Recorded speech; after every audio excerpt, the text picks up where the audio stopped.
have it.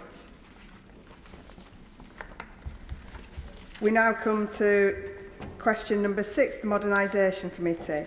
Motion on the Modernisation Committee. Minister to move.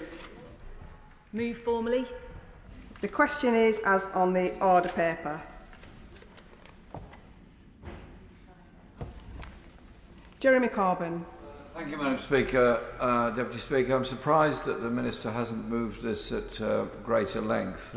Obviously, the House needs a Modernisation Committee, and obviously there's a great deal of work to be done by the Modernisation Committee, and there are many things we could modernise, such as the voting, the hours, and many, many other things which obviously the committee will have to draw attention to. My question to the Minister is, there are a group of 5 colleagues who were elected independently to Parliament for the first time. I'm not seeking a job, I'm not seeking to be on the committee, by the way, but I do think that the knowledge and experience that's brought to bear to this House by people who've come here through an abnormal route, i.e. not through party machinery, is something that could bring a great deal of value to the work of the committee and help and inform the work of that committee. So I'd ask the Minister if she's prepared to consider, the Leader of the House prepared to consider, maybe changing the format of the committee to include representatives of all groupings in the House so that they can all help to make this House work in a more modern, more efficient way, so our time is better used than, in my experience, the hours and hours we spend going through the division lobby when we could quite easily vote electronically, for example.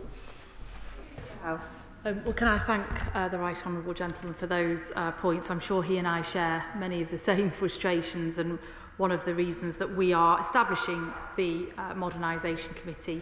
He may or may not be aware that the substantive motion in establishing the Modernisation Committee was considered at length in several hours' debate before the recess, and the motion before us today is specifically about the names, the membership of that committee, the names having been nominated by their representative party. In the debate that we had before recess, I was very, very clear to say that I want this committee to fully engage with all the parties or the groupings within the House.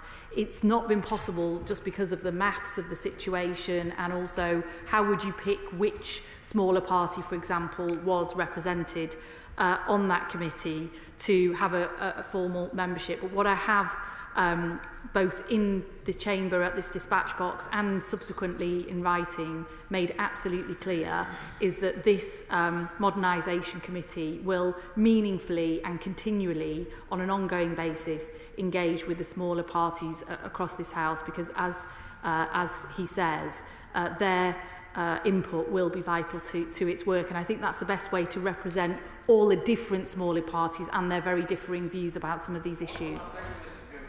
I'm grateful to her for that. And I'm grateful for what she just said about inclusion. Welcome, of course, but it seems to me that an even better form of inclusion of the views of all parties in the House would be to include them in membership of the committee, so that they are there automatically at every meeting, rather than at the generosity or largesse of the committee as a whole to invite them in to give evidence. Leader of the House. Well, thank you again for that. And look, this is a balance. Obviously, the makeup of the membership proportion of the committee reflects all the select committees of this House, and actually to get to a size where one place would be available for a smaller party would be a very big committee indeed, and in that case we would then only have the representation of one smaller party and not all. My approach will be to make sure that the smaller parties are regularly invited into the committee, are regularly engaged, are regularly asked for their thoughts ahead of and during inquiries, and I think that's a more meaningful way to collate all the views of the different parties and groupings in this place, and it is possible in terms of how the membership of the committee will come about. I'll give way to Honourable Member. I thank the Minister for giving way, Minister. Just as a follow-on from what the Honourable Member for Right Honourable Member Islington referred to, and to give perhaps maybe a specific query if I can, Madam Deputy Speaker, in relation to my own party, the DUP, we have 5 members Obviously, there are other single members from Northern Ireland as well, and there's a big interest in the Northern Ireland Affairs Committee, for example. I don't expect an answer right away, Minister, and I'm not putting you on the spot and seeking something right away, but I am very, very keen to get your thoughts on what would be the best way to do that. So when it comes to ourselves, we have a deep interest in Northern Ireland affairs. Is it the intention of the governing party, ever mindful of the statistical and numerical change there's been in this chamber, to ensure that perhaps our party will have representation to reflect that? Thank you. I think it's been long established practice that particularly on the committees that affect the devolved and other nations of the UK, there is representation from all the parties that have been elected from that area. I think that's been a long-standing tradition, and I don't think there's any intention to change that at this stage. The question is that the motion on Modernisation Committee is on the order paper. As many as are of that opinion say aye. Aye. Of the contrary, no. I think the ayes have it. The ayes have it.